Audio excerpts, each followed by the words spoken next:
Welcome back students M के classes. आप सभी का इस चैनल में दोबारा स्वागत है। आज मैं कक्षा 9 के लिए मैथ्स का क्वेश्चन पेपर लाया हूँ, ठीक है, जो कि 4 नवंबर 2025 को एग्ज़ाम होने वाला है, आप लोग का मंथली टेस्ट।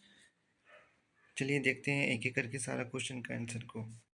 देखिए पहला क्वेश्चन पूछा है, वृत्त का केंद्र वृत्त के डैश में स्थित होता है, ठीक है, तो अभियांतर में स्थित होता है। क्वेश्चन नंबर 2 पूछा है, आकृति में यदि ए बी बराबर सी डी हो तो एंगल सी ओ डी का मान होगा, ठीक है, तो इसका सही आंसर हो जाएगा option number D 60 degree. Question number 3 पूछा है आपका, सर्वांगसम वृत्तों की बराबर जीवाएं संगत केंद्र पर डैश कोण आंतरिक करती है, आंतरिक करती है, तो समान कोण आंतरिक करती है। क्वेश्चन नंबर 4 आपका पूछा है, किसी वृत्त के केंद्र में किसी जीवा पर डाला गया लंब उसे विभाजित करता है, दो बराबर भागों में उसे विभाजित करता है। क्वेश्चन नंबर 5 एक आपका फिगर पूछा है, इसमें एंगल ए सी बी का मान पूछा है, तो इसका सही आंसर हो जाएगा आपका, देख लीजिए क्वेश्चन नंबर 88 दिखा देते हैं, 80 डिग्री पूछा है तो इसका हमेशा आधा हो जाता है, ठीक है, तो इसका सही आंसर हो जाएगा आपका 40 डिग्री। ठीक, चलिए आगे का क्वेश्चन को हम लोग देखते हैं। चलिए बच्चों अब हम लोग क्वेश्चन नंबर 6 को देखेंगे। क्वेश्चन नंबर 6 पूछा है, एक वृत्तखंड में बने कोण डैश होते हैं, तो एक वृत्तखंड में बने कोण जो होता है आपका समान होता है, ऑप्शन नंबर ए इसका सही आंसर हो जाएगा। क्वेश्चन नंबर 7 में आपका एंगल ए सी बी का मान पूछा है, ठीक है।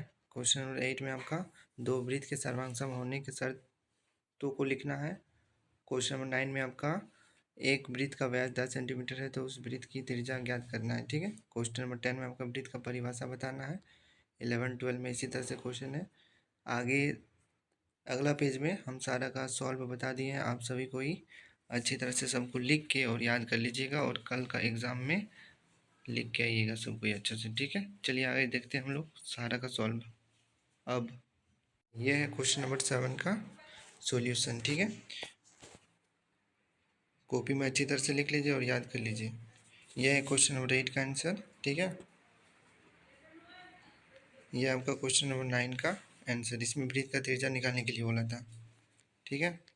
इसी तरह से क्वेश्चन नंबर 10 का आंसर है आपका, इसमें वृत्त की परिधि का डिफिनेशन पूछा था। अब चलिए क्वेश्चन नंबर 11 और 12 को हम लोग देखते हैं। यह आपका क्वेश्चन नंबर 11 का सॉल्व, ठीक है। कल सभी को ही एक भी क्वेश्चन को छोड़िएगा नहीं, अच्छी तरह से कॉपी में लिख लीजिए और रात भर में याद कर लीजिए। ये एग्ज़ाम आप लोग के लिए बहुत ही ज़्यादा इम्पोर्टेंट है, ठीक है। देखिए हम बना दिए, प्रूव भी कर दिए आपका, ठीक है। ये है क्वेश्चन नंबर 11। अब चलिए क्वेश्चन नंबर 12 को हम देखते हैं। ये आपका क्वेश्चन नंबर 12 क्वेश्चन के साथ है, ठीक है। ये हो गया पहला आंसर, ये हो गया आपका दूसरा। इसमें दो दो पूछा था।